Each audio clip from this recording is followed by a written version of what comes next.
Hello, and welcome to another Biblical Prescription for Life. Today I'm going to talk about fentanyl. You probably heard about it and how not to die in this season. Now, this week is a week that I recognize, but I don't really celebrate it for obvious reasons. But before we talk about fentanyl, I want to turn us to the scriptures. The Holy Word, God speaking to each one of us, the truth from the authority, the one who loves us, the one who created us, the one who wants the best for us. And this comes from Ezekiel 36:26. And it says this, "A new heart also will I give you, and a new spirit will I put within you. And I will take away the stony heart out of your flesh, and I will give you an heart of flesh." Hold that with you as we begin a discussion today about a very important topic that we need to talk about, and that's fentanyl. So right now, I would say, from my point of view, that we're in crisis mode. It's been estimated that over 100,000 died during the pandemic from fentanyl overdoses. 100,000. Many people were by themselves. People like Mac Miller and Justin Earls, Michelle Williams. And even before that, even before the pandemic, we think about Prince died of a fentanyl overdose. In fact, it's been said that fentanyl is a leading cause of death in those less than 50. That's really incredible. Why aren't we talking about this? Why aren't we in a crisis mode? Well, I want to give you some tools and help you today to understand that we need to let people know to be careful with fentanyl. Regarding fentanyl, almost everyone knows somebody or is affected. It's not too uncommon for me to go to the emergency room and see someone that's been affected by fentanyl. It's 100 times, not 1, not 10, but 100 times stronger than morphine. It's easy to make. It's a synthetic drug. It's something you don't grow, you make it. And you can get it for as little as $10. It's deadlier than heroin. And it's actually 50 times stronger than heroin. You don't have to grow a poppy. You can make this. It's not hard to make, and it's everywhere now. As little as 2 milligrams could be fatal. That's just a half a cc, a half of a milliliter could be fatal to certain people. We're now starting to hear about it more in the news, and that's why I wanted to put it out there. Just recently in Polk County, Florida, they seized 5 kilos of this fentanyl. It's about 12 pounds. And that was enough to kill 2.7 million people. Incredible. We're hearing reports from cities all over the United States and world, from San Francisco to the District of Columbia to Los Angeles to Nashville to St. Louis to West Virginia. And in fact, in San Francisco, there are more fentanyl overdoses than COVID deaths. We've recently heard, and I wanted to talk about this too, about this rainbow candy fentanyl. They're putting little bits of it in things like Skittles and Sweet Tarts, and they found some in Los Angeles. So they're even mixing it up, this rainbow type, in candies that kids can get. They can just slip it to the innocent. You don't even have to buy it. The DEA actually found some of this fentanyl in Lego boxes. So many people are also taking small amounts of fentanyl and putting it with other things. Of course, we've heard of cocaine and meth, but they can put little amounts of fentanyl in many different things. We have to be aware of this because a little of it can be deadly. Well, what is it and why is it deadly? Well, fentanyl is really a painkiller. It's an opiate, and that's the painkiller that's naturally in our body. So our body makes these endogenous opioids, the stuff our bodies make, and it binds to different receptors. A lot of people have heard about the mu receptor, and the opioids, they're named endorphins, dimorphins. Those are just a few of them. But we have these naturally in our bodies to help us deal with pain, not necessarily eliminate pain, but to deal with pain. These are endogenous opioids. So when we have pain, we sense that. It goes up into the spinal cord and in the brain, and then there's opioid receptors. And there's different parts of the brain that deal with this, the thalamus. And the bottom line is that it can change some of the neurotransmitters. And one of the transmitters that it really changes is a transmitter called GABA, G-A-B-A.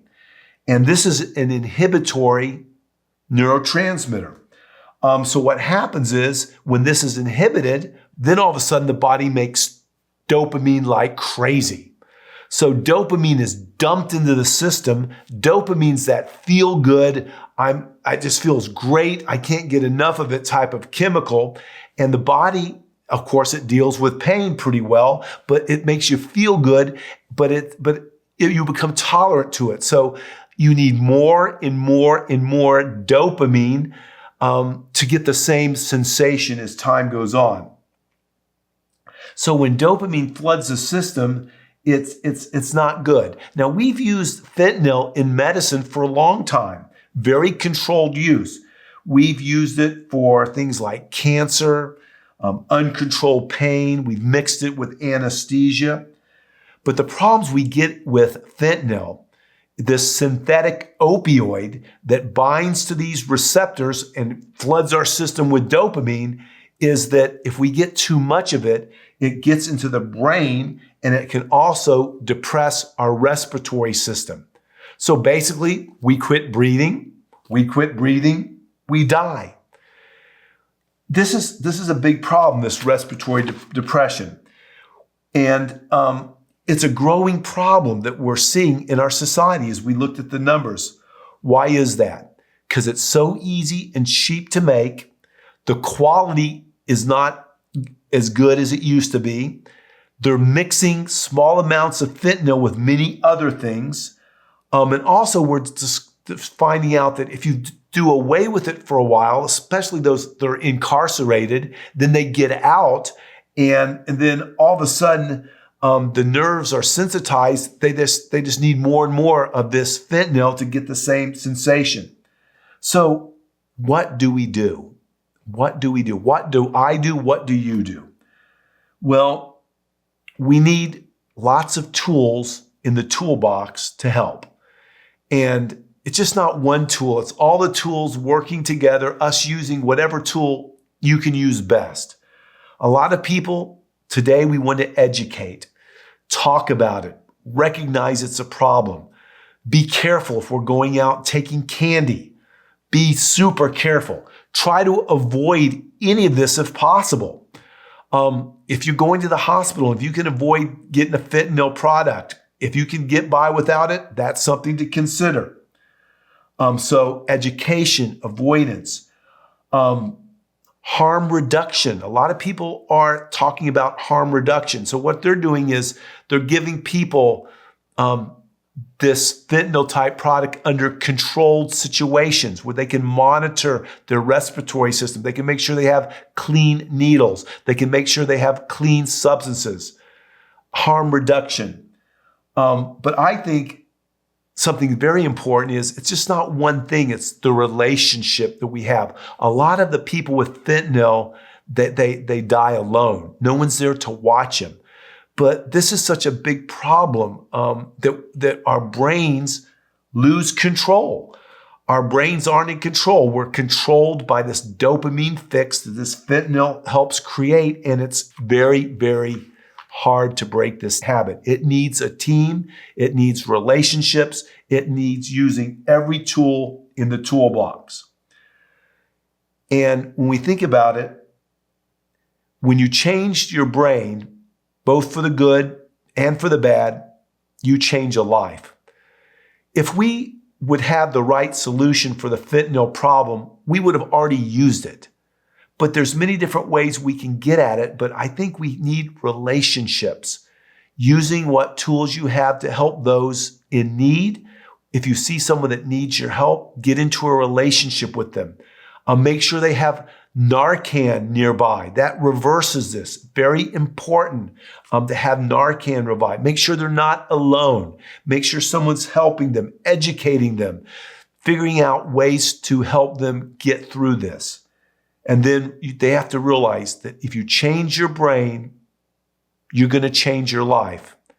And in this process, you might lose control.